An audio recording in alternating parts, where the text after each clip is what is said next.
Los invitamos a sumarse como miembros a nuestra comunidad. De esta manera podrán acceder a beneficios exclusivos, intercambios en vivo con integrantes del equipo de En Perspectiva, newsletters especiales y bonificaciones en productos y servicios. Y sobre todo, estarán apoyando nuestro proyecto de periodismo profesional e independiente.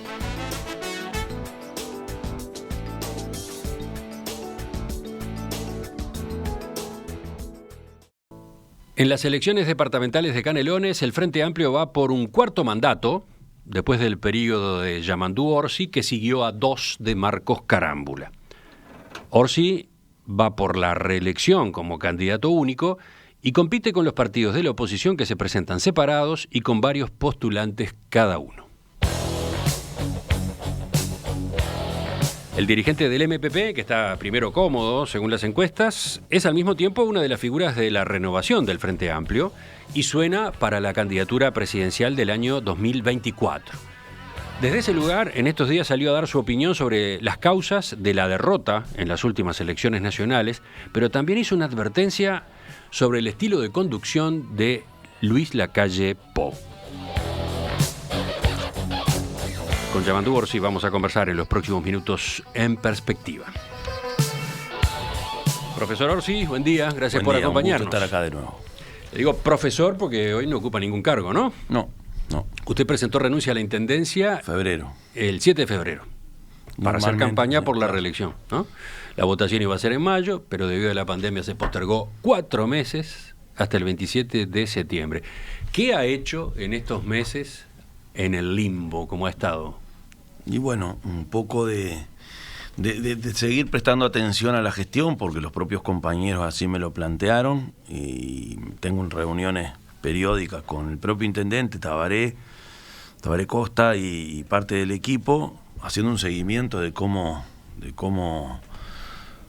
es la realidad actual, ¿no? Estos cambios que ha habido a nivel nacional y bueno, mundial, que han repercutido también en los temas municipales. Hay en la sociedad un cambio y que tiene que ver con algunas emergencias que están ahí y que la Intendencia ha tenido que resolver. Por otro lado, en clave de campaña, pero mucho más light, ¿no? Porque no es de pensarse en actividades masivas, sino que reuniones, acuerdos con sectores políticos, y bueno, ir tomando el pulso también cómo sigue la cosa a nivel nacional y departamental. Así que ha estado con 3 sombreros. 3. El de jefe de Estado en Canelones, ¿no? Una cosa así como el intendente que se fue, pero que bueno, ya que el periodo se alargó, más vale que dé una mano al que quedó. Segundo, el de candidato a la reelección. Y tercero, figura para el recambio en el liderazgo del Frente Amplio. En esa cancha también ha estado jugando. He estado jugando en la cancha de la opinión política sobre temas nacionales que me colocan sin duda en un escenario distinto, más allá de las fronteras departamentales. Los temas nacionales siempre tuve alguna opinión y más o menos como todo actor político. Lo que ha cobrado más relevancia, yo creo también desde el momento que estuve en la campaña con Daniel Martínez. Ahí pasé un poco a estar en los temas nacionales con otra visibilidad. Por eso sí, quizá son tres formas o 3 escenarios en los que tengo que moverme. Vamos a ir recorriéndolos, pero primero hablemos de la elección que se viene. En Canelones y en Montevideo gobierna el Frente Amplio. Pero en su departamento el escenario electoral es como diametralmente opuesto al de la capital, ¿no? En Canelones el Frente Amplio lo lleva a usted como candidato único, mientras que Montevideo lleva 3 nombres. En Canelones los partidos de la coalición multicolor van cada uno por su lado, cuando en Montevideo se aliaron en un leva único y llevan además un nombre único que es el de Laura Raffo, ¿no? Entonces, ¿esa forma de competencia le está facilitando a usted las cosas? En primer lugar, la candidatura múltiple o única tiene que ver con estrategias electorales, más que con temas de principios, por lo menos a mi forma de...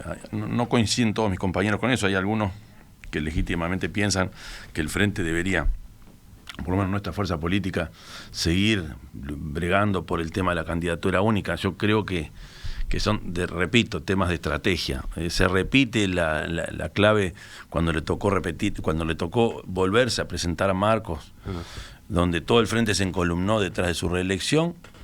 Él había competido en la primera elección con Galo. Me tocó a mí después ir en una candidatura múltiple junto compitiendo con José Carlos Maía y colaborando en una elección que fue muy, muy armónica. Y cuando toca ahora respaldar o reinstalar el gobierno del Frente Amplio, el Frente hace lo mismo. Quizás sea una especie de inercia o cuestión que quedó instalada ahí, pero los factores siempre son distintos. Yo puedo hablar de mi fuerza política en Montevideo. Creo que el hecho de que al principio Daniel no aceptaba hizo que aparecieran otras opciones, o por lo menos que aparecieran en el radar otros actores. Es bien distinto, sí. Y no sé cómo es o qué fue lo que operó en la coalición de gobierno o en los partidos que integran la coalición actual para que en Montevideo llevaran una candidatura única y por qué en Canelones no pudo armarse. Son temas de otras tiendas y no me voy a meter en eso. Sí, son temas, supongo que son temas de estrategia. Pero a usted lo favorece, ¿no? Claro. Esa dispersión de candidatos, blancos, colorados, sí, etcétera, ¿no? Sí, te favorece a la hora de la obtención o por lo menos facilita la elección para el Ejecutivo. Es lo mismo para la Junta Departamental y para los municipios. Yo creo que ahí no influye tanto.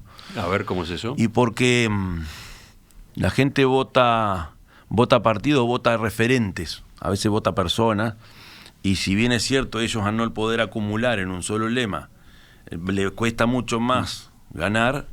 Las bancas que se distribuyen a la Junta Departamental es lo mismo. Los que te tocan por la cantidad de votos. Lo mismo que la pelea de los municipios. En Canelones se dio mucho, se da, no sé qué pasará esta vez, donde la suma de los votos, de las hojas de votación a intendente y Junta Departamental, no se corresponde con la cantidad de votos a los municipios. En algunas localidades hubo mucho más votos al municipio que a la otra hoja, o al revés. La ciudadanía opta a veces por o prioriza si quiere votar al alcalde o a la alcaldesa de su preferencia, y cómo implica eso que tiene que haber correspondencia de lema entre la hoja grande, no se puede cruzar, eso estoy diciendo. A veces decide votar una hoja sola. Entonces es muy impredecible lo que pase en ese otro nivel, que son los 30 municipios. Ahora, en el nivel intendencia, ¿usted se considera ya reelecto? No, hay que la carrera hay que jugarla igual. Están las encuestas a propósito de la aprobación de su gestión, que también le dan bien, ¿no? Sí. Sí, yo Sin 67% respondió que aprobaba la gestión de Yamandu Barsi, solo 19% que la desaprobaba. Eso después, cuando va a la preferencia electoral, puede cambiar un poco, pero eso ayuda mucho, sin duda. No. Si bien las encuestas yo a veces la miro con un ojo crítico, no digo que no creo, pero tampoco me puedo llevar por eso, y las carreras hay que correrlas hasta el final. Siempre tenés riesgos, y yo creo que ahora recién empieza la campaña más intensa. Veremos cómo repercute. En dos palabras, ¿cómo hace para confirmar, para mantener ese apoyo en las urnas? En dos palabras, ¿qué tipo de planteo va a llevar como candidato? Yo creo que el planteo fundamental es las cosas que están bien hay que profundizarlas. Hay algunas cosas que es necesario hacerlas mejor, pero hacer como venimos. Por ejemplo, el sistema de recolección con contenedores domiciliarios, por ejemplo, hoy tenemos una cantidad limitada, hay que generalizarlo. Y por otro lado, buscar estrategias nuevas para cosas que de repente ya no son las mismas o se pueden llegar a complicar. Una situación social y económica diferente hace que, por ejemplo, sea prioridad número uno, junto con el tema del ABC famoso, que es el arreglo de las calles, la colocación de luces, el tema de la generación de empleo y la promoción de la instalación de empresas, o el facilitar a las empresas que hoy ya están, pequeñas, medianas, grandes, de todo tipo, a la que quiera expandirse, complicarlo, no solo complicarlo lo menos posible, sino ver de qué manera sos bastante más proactivo. Ya hablaremos de eso, pero a ver, antes, digamos una pregunta más general. Si vamos al programa del Frente Amplio para la Intendencia de Montevideo, allí se dice, textual, este tiempo nos impone el desafío de enfrentar desde la Intendencia los embates del programa restaurador de privilegios de un gobierno nacional de derecha que representa los intereses de los sectores más reaccionarios de las clases dominantes. ¿Usted en Canelones comparte ese enfoque, comparte ese diagnóstico que se hace en el Frente Amplio de la capital? A mí me parece que yo voy a decir algo y después voy directamente a la respuesta.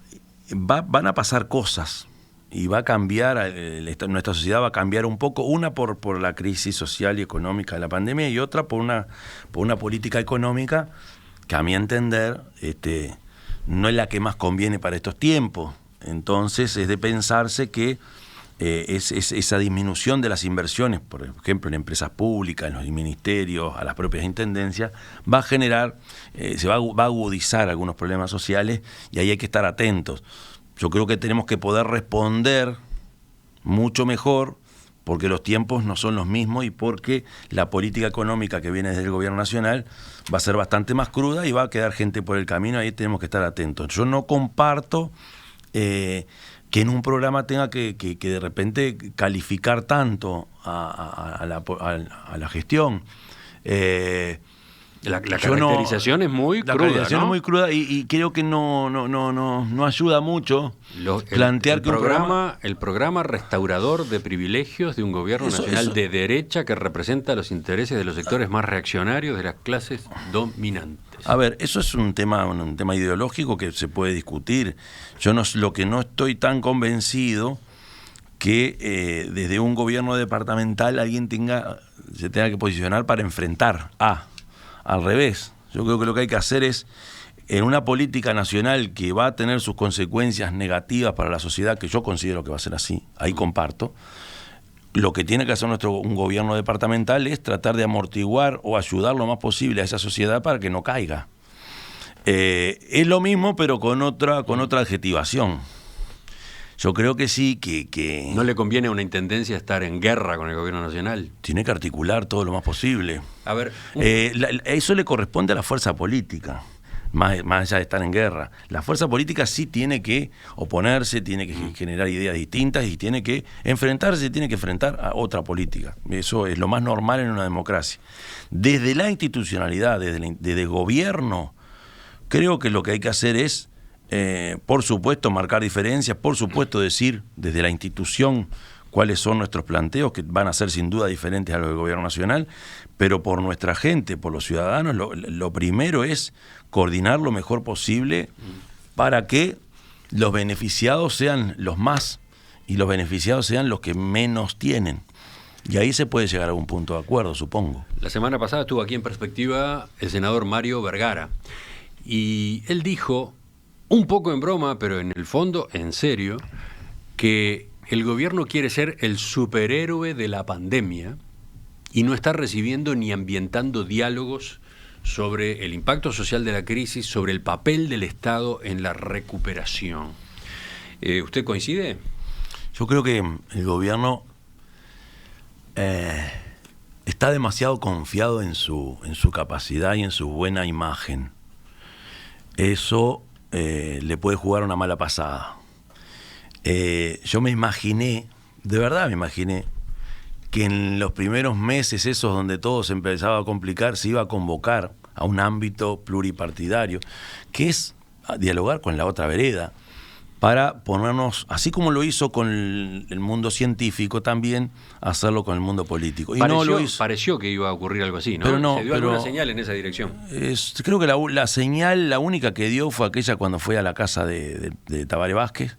Esa fue la que, a mí es la que mejor me cayó y dije, bueno, acá hay una señal, pero hay sí una sensación de autosuficiencia y que a veces puede ser un poco soberbia, de que nosotros tenemos la verdad y lo sabemos hacer y para eso la gente nos votó.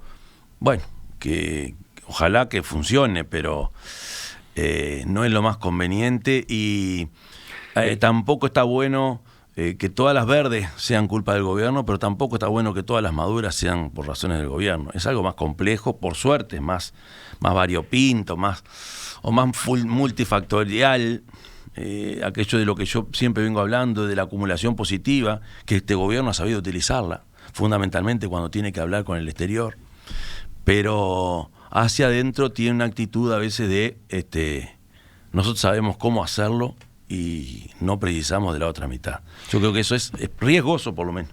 El jueves en Búsqueda usted agregó algo más, pero referido a la interna del gobierno. Consideró que la calle Pou se está erigiendo en un factotum como el centro de poder excluyente en la coalición y agregó: espero por el bien de todos que el presidente se comporte con prudencia. ¿Qué riesgos ve en esa forma de gobernar? No, cuando se aumenta el presidencialismo, cuando se tiende a un presidencialismo y cuando evidentemente el presidente es la figura central absoluta y casi excluyente, es bueno que ese proceso sea acompañado de la prudencia necesaria. Porque, a ver... ¿qué es lo que usted teme? Y lo que pasa es que cualquier centralización del poder sin prudencia se convierte en exceso o tiene riesgo de exceso. Entonces... la salida de Talvi de la vida política pública favorece ese posicionamiento de la calle Pou. Claro, también es un elemento, se le agrega ese elemento. La ausencia de un Consejo de Ministros, la desaparición de una de las figuras, como Novik, que era uno de los referentes, el trabajo o la tarea de gobierno que lo excluye de la opinión política, como el caso de Mieres. Hoy lo que tenemos en el gobierno nacional con figuras relevantes son el presidente Luis Alberto Lacalle y Manini Ríos. Sanguinetti no está por temas de... Está, pero no está en el Senado. Está mucho más presente de lo que podía creo imaginarse. Y ahora no estar con el Talvi, por corrimiento de supuesto. Talvi al costado, ahí más sí, todavía, ¿no? aparece con mucha fuerza. Pero hay una coalición que va perdiendo la diversidad cromática que tenía, y hoy es un gobierno herrerista puro. Yo digo la nueva versión del herrerismo, porque hasta la corriente wilsonista se ve poco o no aparece. ¿Y qué quiere decir que sea un gobierno herrerista puro versión siglo XXI? Y con las mismas concepciones que históricamente de hace 90 años viene trayendo, que tiene que ver con una concepción del Estado bastante diferente a la del Estado basista, y muy honestos intelectualmente. Esto es una línea que continúa con una pureza llamativa. Año 1958, cuando el Partido Nacional logra, en un acuerdo con el ruralismo, instalarse en el gobierno, y ahí las primeras cartas de intención con el Fondo Monetario Internacional. Bueno, el antecedente de la década del 30, cuando se le da un freno, se pone otro freno bastante más fuerte que el Alto de Viera al vallismo, o la década del 90, cuando el mismo herrerismo plantea, siguiendo una línea ideológica muy coherente, echarle mano a las empresas públicas por considerar que el mercado es bastante mejor regulador, en aquella versión que se le dio en llamar neoliberal, o esta tendencia actual donde el Estado tiene que achicarse, hay que recortar, se gasta mucho, el déficit es el problema, y por supuesto una apelación a la competencia en el mercado bastante coherente con lo que ha sido su línea. Entonces veo que de nuevo, como no podía ser distinto, a ver, ¿cuál era la diferencia que yo podía ver? Es que al ser una coalición multicolor y el Partido Nacional no tener una mayoría tan abrumadora dentro de esa coalición, dije quizá esto esté matizado, pero no. Creo que sigue la misma línea, el recorte, el achicar al Estado. Creo que hubo cuando en la mague de la LUC un freno al tema de las empresas públicas, pero me imagino que van a volver sobre lo mismo. Entonces a eso me refiero con que es un gobierno de una matriz herrerista muy clara, muy coherente, es una versión renovada, con un referente muy potente y que ha sabido instalarse como referente, que es el presidente actual. Entonces por eso digo, y esto lo digo sin ningún sentido ni juicio de valor, es una aproximación a lo que es la caracterización ideológica de lo que es el actual gobierno. ¿Qué diálogo tiene usted con el presidente de la calle Pou? Con él directamente poco, porque ¿No se conocen de la vida política de Canelones? Sí, la calle Pou nació ahí, a la política. Sí, sí, es cierto. Él entró como diputado por Canelones, y ahí nos conocimos, sí. Pero el diálogo lo tengo más bien con obviamente no voy a llamarlo a él, converso mucho con la gente de los ministerios, con los referentes del partido, con los que tengo relación sin problemas, no. Pero yo creo que es así como se está instalando. ¿Nunca ha habido entonces un canal de comunicación de ustedes? No, yo hablo con su gente. Digo, no. Antes sí, cuando él era diputado teníamos línea directa. Ahora me parece que sería demasiado. No se me ocurre a mí. Y para eso tengo los referentes en el gobierno como para hablar con ellos, ¿no? No, pero del otro lado podía haber habido alguna jugada para tener diálogo, convengamos que hoy yo no soy intendente. Se verá después que nos instalemos todos cuál es el tipo de relación que establece el presidente. Yo no me olvido, cuando Mujica fue presidente, tuvo relación directa él con los intendentes. Tabaré Vázquez en este segundo mandato lo que hizo fue generar la interlocución a través de la OPP, concretamente de Álvaro García. Son estilos o formas de relacionarse distintos. En la primera administración de Vázquez había un diálogo más directo, por lo menos una vinculación más directa también de la presidencia con los intendentes. No sé cuál será la forma de moverse. No me extrañaría que Luis Lacalle tuviera también una estrategia de comunicación directa. Sería buena cosa, además. Preguntan desde la audiencia, porque enseguida aparecen las consultas, las opiniones. ¿Tabaré Vázquez no fue presidencialista y soberbio? ¿No tuvo características como estas que usted le adjudica a Lacalle Pou? Consulta, por ejemplo, en este caso, ¿quién es? Valentina. Volvemos con ese y otros temas enseguida.